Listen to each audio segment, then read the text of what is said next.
الثاني طيب الله ثراه. وندعو كذلك لبطل التحرير والوحدة مولانا محمد الخامس، نسألك اللهم عز وجل أن تبوئهما المقام اللائق بهما عندك في مقعد صدق عند مليك مقتدر. اللهم إنا نسألك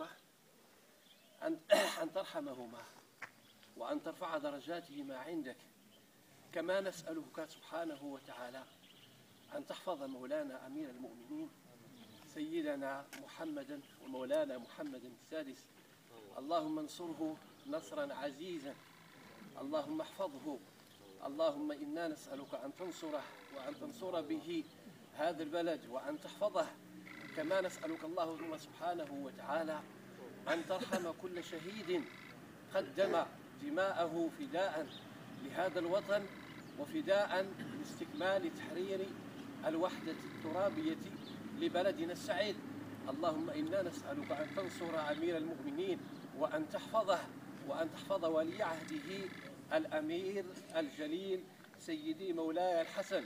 اللهم إنا نسألك أن تحفظ كذلك سنو أمير المؤمنين المولى الرشيد، وأن تحفظ كذلك الأسرة الكريمة الملكية الطيبة. اللهم إنا نسألك أن تحفظ هذا البلد وسائر بلاد المسلمين من الفتن. اللهم إنا نسألك أن تجمع كلمة المسلمين وكلمة المغاربة على يد أمير المؤمنين يا أرحم الراحمين يا رب العالمين، بحرمة بسم الله الرحمن الرحيم. الحمد لله رب العالمين الرحمن الرحيم ملك يوم الدين، إياك نعبد وإياك نستعين، اهدنا الصراط المستقيم صراط الذين أنعمت عليهم غير المغضوب عليهم ولا الضالين. اللهم ربنا آتنا في الدنيا حسنة وفي الآخرة حسنة وقنا عذاب النار. اللهم صل على سيدنا محمد عبدك ورسولك النبي الأمي وعلى آله وصحبه وسلم. سبحان ربك رب العزة عما يصفون وسلام على المرسلين والحمد لله رب العالمين.